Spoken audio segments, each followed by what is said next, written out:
смеешь не выполнять мои приказы, щенок? Я сгною тебя в карцере!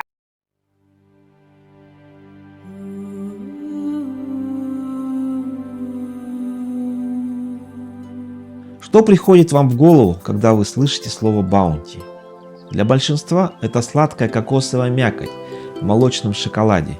Реклама обещает нам райское наслаждение, мгновенное удовольствие, маленький подарок самому себе. Но в английском языке слово «баунти» означает «щедрость». И это слово имеет два очень разных оттенка. Щедрость может быть даром, бескорыстным подарком, как тот самый батончик, который просто дарит вам вкус. Но щедрость может быть и изобилием, чрезмерным, подавляющим количеством чего-либо, от которого невозможно скрыться. И сегодня мы поговорим о другой щедрости, о корабле Его Величества Баунти, об экспедиции, которая началась как поиск дара, но обернулась катастрофой из-за столкновения с изобилием. И о том, как этот корабль, начав путь с благородной миссией, стал символом одной из самых знаменитых мятежей в истории. Bounty, Her Majesty's Ship, корабль Его Величества Щедрость, трехмачтовый корабль общим водоизмещением 215 тонн, сошедший со стапелей в Депфорде в 1787 году, как торговый. Первоначально имел название Бетти.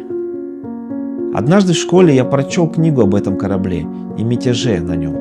В это же время я сделал копию корабля. Макеты, чертежи нашел в книге от дракара до крейсера. Может, кто-то помнит о такой книге? А эта модель уже побольше и приближена к реальности. Можете оценить мои старания лайком и подпиской. Друзья, какой макет корабля вам больше нравится? Пишите в комментариях. Представьте идеальный отпуск. Теплое море, пальмы, фрукты, красивые женщины. Никакого начальства, будильников и счетов за квартиру. А теперь представьте, что к вам подходит ваш босс, который неделю не спал и кричал на вас каждое утро и говорит: «Все, отпуск кончился, возвращаемся домой в Мухосранск». Именно это случилось с моряками корабля Королевского флота Баунти. Они посмотрели на своего капитана, потом на Таити и коллективно решили: а может, мы сегодня не послушаем? Правда, последствия этого решения оказались немного серьезнее, чем обычный выговор. Это история о том, как Британская империя отправила корабль на край света ради саженцев, а получила одну из самых кровавых драм в истории мореплавания. Итак, 1787 год. Адмиралтейство снаряжает Баунти. Миссия государственной важности – привезти с Таити саженцы хлебного дерева. Британцы решили, что это идеальный дешевый корм для рабов на плантациях Карибского моря. Серьезно? Полмира ради растения, чтобы кормить рабов? Стоит сказать пару слов о хлебном дереве. Хлебное дерево называется Artocarpus altilis. Оно происходит из Океании и широко выращивалось на островах Тихого океана. Его плоды довольно крупные, некоторые могут весить несколько килограммов. В сыром виде они не особенно привлекательны, зато после приготовления становятся совсем другими. Именно поэтому европейцы называли его хлебным деревом. При запекании или варке мякоть становится мягкой, крахмалистой и напоминает по вкусу что-то среднее между картофелем и свежим хлебом. Это была практически растущая фабрика еды. Одно взрослое дерево способно давать сотни плодов за сезон. А главное, растения прекрасно чувствуют себя в тропическом климате и не требуют такого количества труда, как многие традиционные сельскохозяйственные культуры. Для британцев XVIII века это было особенно интересно. Командовать назначили лейтенанта Уильяма Блая. И тут начинается первая проблема. Блай был отличным моряком, гениальным навигатором, но человеком сложной душевной организации. Это означало, что если современный начальник пишет вам гневный имейл в выходной, то Блай просто орал на вас матом, стоя на палубе корабля. И удалить его из чата было невозможно. Мой приказ! Я сгною тебя в карцере, щенок! Путь к краю был адом. 10 месяцев ада вокруг мыса Горн. Шторма, холод, болезни. Корабль был на грани гибели, но потом появился Таити, и это все изменило. Помните мультфильм с попугаем «Таити, Таити»? Вы были на Таити? А вы не были на Таити? Гаити. Не были мы ни в какой Гаити. Нас и здесь неплохо кормят. Таити оказался слишком хорош для британских матросов. После месяцев полуголодного существования они попали в место, где еда растет сама собой, а местные жители встречают их с распростертыми объятиями. Дисциплина испарилась мгновенно, моряки буквально ожили. Особенно привязался к острову молодой офицер Флетчер Кристиан. Он был любимчиком команды и получил лучший туристический пакет 18 века. Его даже татуировали по местному обычаю.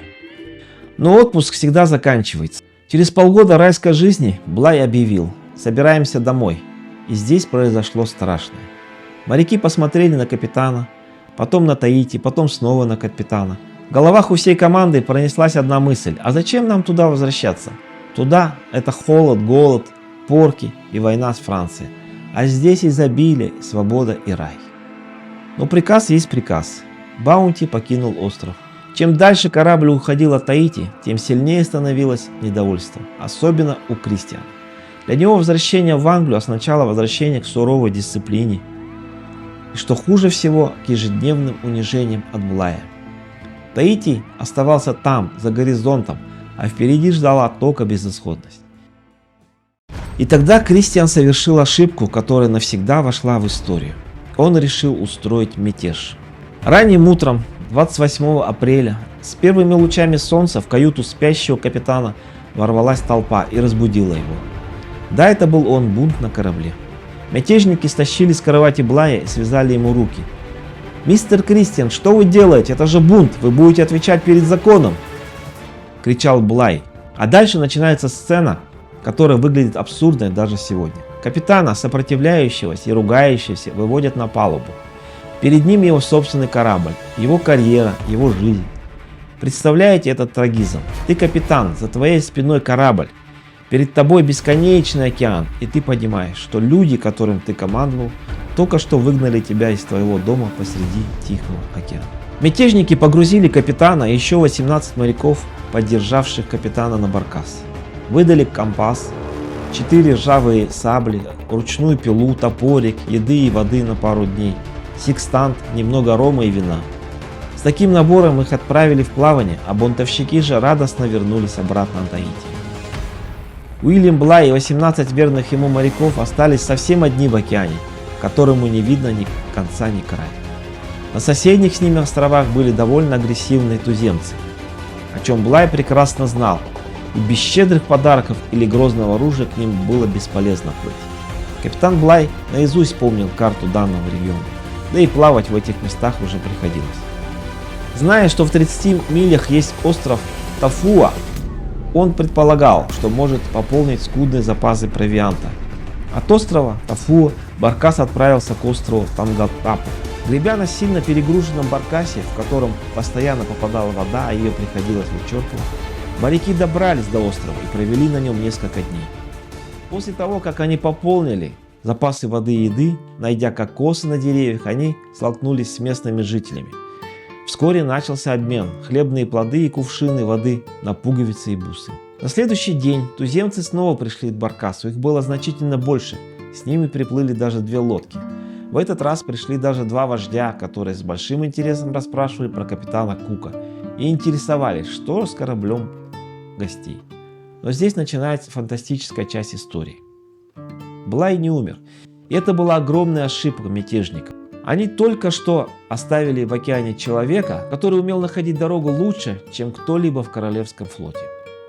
47 дней в океане, наконец земля, Блай выжил. И теперь у британского адмиралтейства появилась огромная проблема. Капитан вернулся, и он все рассказал. Британцы не прощают мятежа. Адмиралтейство отправило военный корабль искать бунтовщиков. Мятежники тем временем вернулись на Таити, но теперь они понимали, теперь это ловушка. Рано или поздно за ними придут. И Кристиан принимает отчаянное, почти безумное решение. Он находит крошечный остров Питкерн, настолько удаленный, что можно надеяться, сюда британский флот просто не догадается доплыть. Они высаживаются на острове, а затем делают то, что кажется полным безумием, хотя в этом был смысл. Они разбирают Баунти, корабль, который их привез сюда, просто исчезает, и корабля не видно с моря, и стройматериалы пригодятся. Доски идут на строительство домов, части корпуса уничтожаются, путь назад закрыт. Теперь они действительно отшельники. И вот тут начинается самая мрачная часть истории. Потому что сбежать от закона оказалось гораздо проще, чем сбежать от самих себя. Рай превратился в ад. На острове начались конфликты. Ревность, алкоголь, который гнали из местного растения, борьба за женщин, борьба за власть. Постепенно начались убийства. Люди, которые вместе подняли мятеж, начали убивать друг друга. Флетчер Кристиан погиб, другие мятежники тоже были убиты. Рай оказался не раем, а маленьким островом, где несколько десятков человек оказались заперты друг с другом. Ирония судьбы была почти издевательской. Они сбежали от капитана, сбежали от дисциплины, сбежали от британского флота, сбежали от закона. Но от человеческой природы сбежать оказалось невозможно. Отправленный на поиски мятежников корабль «Пандора» доставил в Англию не всех.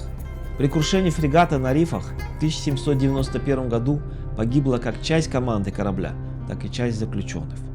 Некоторые из осужденных на смерть мятежников были помилованы. Например, Питер Хейвуд, чьи родственники-аристократы похлопотали за нерадивую юношу. Впоследствии Хейвуд сделал неплохую карьеру на флоте. А к 1808 году население острова состояло из одного единственного англичанина, Джона Адамса, 8 женщин и 25 детей. Престарелый Адамс передал управление колонией четвергу Октябрю Кристиану, который в 1814 году на странной смеси английского и таитянского поведал свою историю экипажам 2 британских фрегатов, остановившихся у Питкерна. Флот фактически приехал на место преступления, когда преступники уже состарились и перебили почти всех. Остались только старики и дети, и женщины. А что произошло с капитаном Блаем? Он продолжил службу, его судили за потерю корабля. Это была стандартная процедура. Но его полностью оправдали, потому что его переход на шлюпки стал одним из самых впечатляющих морских подвигов того времени. Он продолжил карьеру и дослужился до адмирала. Получилась странная ситуация. Мятежники хотели избавиться от Блая, выбросили его в океан, чтобы уничтожить его карьеру, а тем самым сделали ему лучшую рекламу. Блай вошел в историю как человек, переживший невероятное плавание, а мятежники получили бессмертную славу, но совсем не ту, о которой мечтали. Мятежники хотели свободы, получили остров, а вместе с ним одиночество, страх и смерть. Кристиан хотел остаться в раю, но погиб. Блай хотел выполнить приказ, его предали, но он спасся, хотя его имя навсегда связано с мятежом. А британцы хотели всего лишь саженцы хлебного дерева. Благодаря этой истории было снято несколько полнометражных картин. Первая была снята аж в 1916 году, последняя в 1984. В них снимались такие артисты, как Клэрк Гейбл, Марлон Брандо, Мел Гибсон, Энтони Хопкинс, Лоуренс Оливье. И последний вопрос. Сегодня Баунти кажется историей о свободе, но если посмотреть глубже, это история о человеческой слабости, о том, как легко человек мечтает о рае и как быстро превращает этот рай в ад. Мятежники думали, что самое страшное это капитан Блай, но оказалось, что самое страшное они привезли с собой. Они бежали от дисциплины, наказаний, власти и цивилизации. И оказались на маленьком острове посреди океана, без закона, без помощи, без возможности просто купить билет домой. И иногда человек мечтает сбежать от всего мира, а потом обнаруживает, что от самого себя сбежать невозможно. И где-то на дне Тихого океана до сих пор лежат останки корабля, который однажды отправился за хлебным деревом, а стал символом мятежа, свободы и человеческой страсти и трагической попытки найти свой собственный рай. Друзья, если вам понравилось видео, оставляйте комментарии, подписывайтесь на канал и пишите, пожалуйста, какой фильм вы видели и что вообще вы думаете об этой истории.